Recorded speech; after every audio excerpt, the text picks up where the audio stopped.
پورا دین ہے جس کے اندر نماز بھی آتی ہے، روزہ بھی آتا ہے، معاملات بھی آتے ہیں، زکوٰۃ بھی آتا ہے، ہمسایوں کے حق بھی آتے ہیں، گلی کی صفائی بھی آتی ہے۔ تمہارے گھر سے اٹھنے والی شور کی آوازوں سے ہمسایہ تنگ ہے تو پھر بھی تم دین نہیں سمجھتے۔ جنت کی جو تعریف کی گئی ہے، مولوی صاحب تو اکثر حوروں کا ذکر کرتے ہیں، لیکن جنت کی تعریف میں ایک جملہ قرآن نے یہ بیان کیا، لا یسمعون فیہا لغوا ولا تاثیما۔ جنت ایسا خوبصورت مقام ہوگا جہاں آپ کو ایسی آواز سننے کو نہیں ملے گی جو تم سننا نہیں چاہتے۔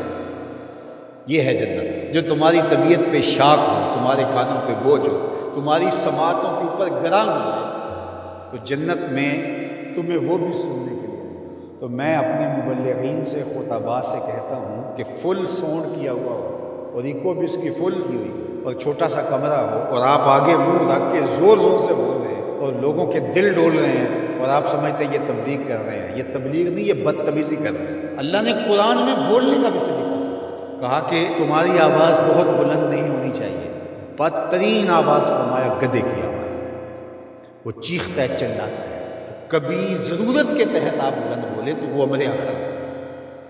آپ نے دور تک لوگ ہیں اور آواز دے دی، یا جنگوں کے اندر رجز پڑے جاتے تھے، وہ ایک الگ بات ہے، لیکن عمومی طور آپ جب لوگوں سے ہم کلام ہو رہے ہیں تو آپ کی آواز لوگوں کے کانوں پہ شاق نہ گزرے، اذیت۔ بعض اوقات خطیب حضرات جب چپ ہوتے ہیں تو ایسے جیسے سکون مل رہا ہوتا ہے، اور جب بول رہے ہوتے ہیں جس طرح قیامت ہو رہی ہے۔ تو یہ کیا ہے؟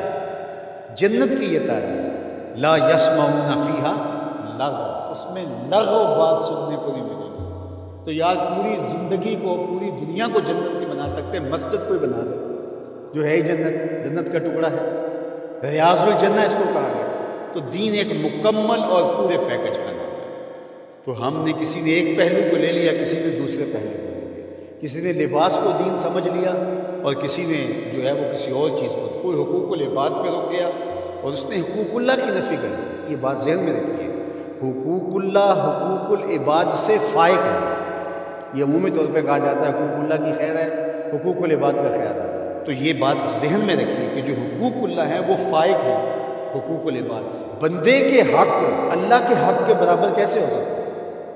لیکن جو زور دیا گیا ہے وہ اس لیے دیا گیا ہے کہ اللہ تو کریم ہے، معاف کر دے، تو بندہ معاف نہیں کرے گا، اس لیے کہا کہ ذرا اس سے یہی معاف کروا دو، یہ معاف کرے گا تو کام بنے گا، اور وہ ہے، وہ تو کریم ہے تو وہ معاف کر دے۔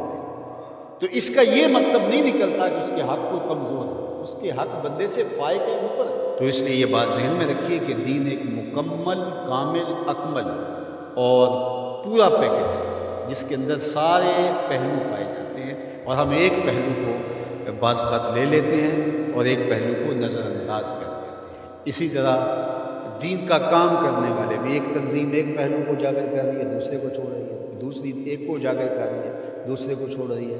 تو ایسا نہیں ہے۔ ہاں، کسی بندے کی مہارت کسی ایک شعبے میں ہو تو ظاہر ہے وہ شعبے کے اندر کام کرے تو وہ ایک الگ بات ہے، لیکن وہ باقیوں کی نفی کر رہا ہے اور جو وہ کر رہا ہے اس کو کہتا ہے کہ اس کے علاوہ دین ہی نہیں ہے، تو وہ دین کو سمجھا ہی نہیں۔ تو دین جو ہے وہ پورے نظام کا نام